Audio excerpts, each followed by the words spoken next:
I met Godard at the Cinematheque, and he had proposed a film for us to do together. And it was kind of an idea like Breathless. That never happened, but it led to 1 p.m. It was kind of a concoction of what he called documentary and narrative film. Each part is separated in two, A and B.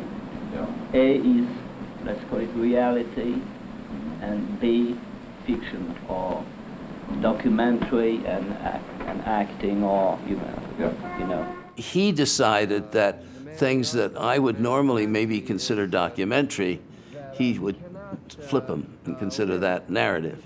Wall Street Lady, the speech of the Wall Street Lady will be done again by the actor, the man actor. Elridge Cleaver's speech will be done again by the actress.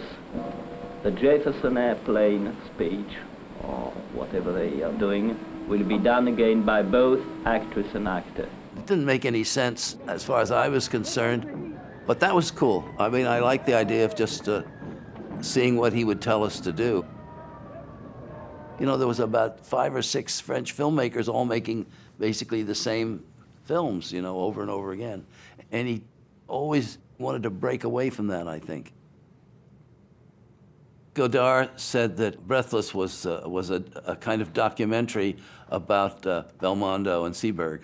Godard's method in this film was definitely from the existing documentary films of the time that were breaking new ground themselves. And those had come from Rossellini and all kinds of places out of need, not necessarily, nobody had sat down and said, this is a better style or a better, that the aesthetics of this are superior. They had just said, we don't want to set up in studios. We don't want to carry Mitchells around. And we want something that moves faster, that can get at things faster. And that was really documentary. Documentary was starting to do that.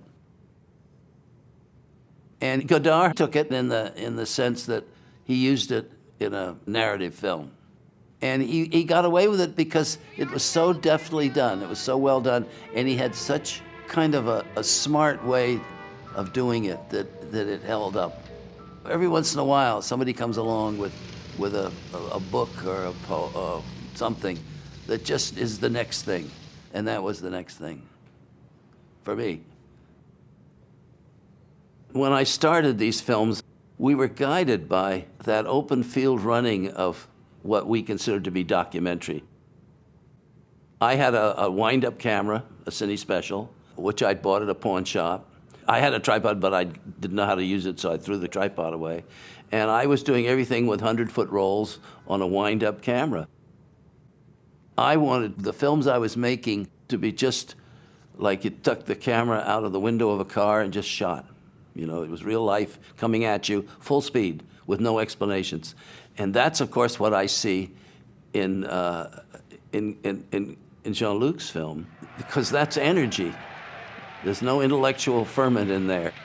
You've got to get it or you miss it, and it doesn't matter whether you get it or not. It's two people who kind of are followed every minute of their waking day when it matters. Well, 60 we did, or 59 we did Primary. Godard had seen Primary. He liked the idea that we'd gotten down and were walking around on our feet after people that normally stood at podiums and preached to you, that we'd actually seen them walking around the streets. And especially Kennedy, who just looked so young and his hair blowing in the wind. We made an actor out of him. That's what he liked. Time Life wanted to, Bob Drew was an editor there, and Ricky and Drew went and talked to Kennedy, and he allowed us to film during the Wisconsin primary. And that was what Primary was, about about Hubert Humphrey and Jack Kennedy. By then, we'd set out to figure out what kind of equipment we'd need to do this program that Life had in mind, which was bringing a kind of candid filmmaking into journalism, the way they had with the still camera. Having that as the guide and making stories about real people. It meant that the filmmaking was present always in real time with the event. And that was the thing that seemed to me most important. We were all adopting anything that seemed to break away from that kind of stilted filmmaking that we've all grown up with. And Godard, he was trying to get away from that. And that moving camera was an obvious way to do it. Moving with people, not making it smooth, making it rough. What Godard really wanted was to never lose them. And the time spent picking up a camera and getting a new location for it is enormous in that kind of situation, where you want two people to never lose touch with each other. And handheld means that you never lose anything. You just follow them. You hang out with them. You're hanging out with people, and it's their life that you're watching, and you're not necessarily, that the movie making is only an abstraction, but it's their life you're watching. And you're watching it, and they're watching it too, because they're watching it by way of you. I mean, and that's, I could see happening with Belmondo and Seberg, that they were enacting love affairs that they'd had with other people or with themselves, whatever. Godard was only there to watch it. He wasn't there to command it. And that's hard for him, because he is a definite director. He likes to direct things and set them in motion. But he trusted what they were doing to be instinctive, you know, and that's what you want, is that instinctive behavior. Godard just said, you be yourself. Don't be what I want you to be, what I think I need for this. I don't need anything. I just need to watch. I need to get it all onto film. That's all I need. At the time, I didn't see it as documentary. It didn't seem to me at all what we were doing. But the more I thought about it, the more I realized it had come out of that same thing that was driving us. A lot of the thing that we would always come to, and it came to me the most clearly when I did the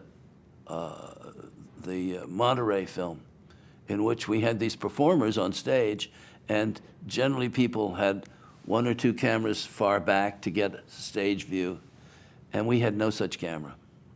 We decided to everybody go for close-ups. And we had 5 cameramen, and that's basically what they did. Sometimes the close-up was a full body, but basically it was close-ups. It's a little bit like theater. You watch, the whole thing that the actor does is he makes his face express whatever the emotion involved is. When you're filming in this sort of thing and you want to have that emotional contact be completely visible, but not explained, right on the face, just the face fills the frame. And he does that over and over again, and I really like that. That's the thing I think I first liked about the film when I saw it. And I saw it in French. I didn't see it with any subtitles, so I wasn't sure what people were saying most of the time. And it's inevitable. I think anybody shooting this way, you end up with a lot of close-ups. In a theater, you know, everybody's on stage and they kind of have a silent agreement that they're never going to say anything to the audience directly. And movies have much the same thing. The people never speak through the movie at you. They talk in the lines. And so you always see it as a kind of an invited guest. You never see it as a participant. Here, they sort of figure out that they can do that, therefore they can do it. But it's kind of a moment of some sort of truth. It gets beyond whatever the dramatic needs of the scene were and goes to the heart of the person.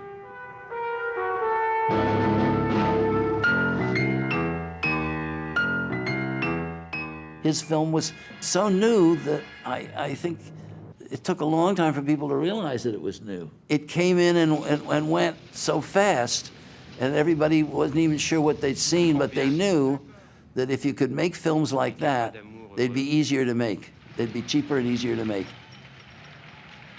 He got rid of a lot of the heavy weights that encumbered filmmaking.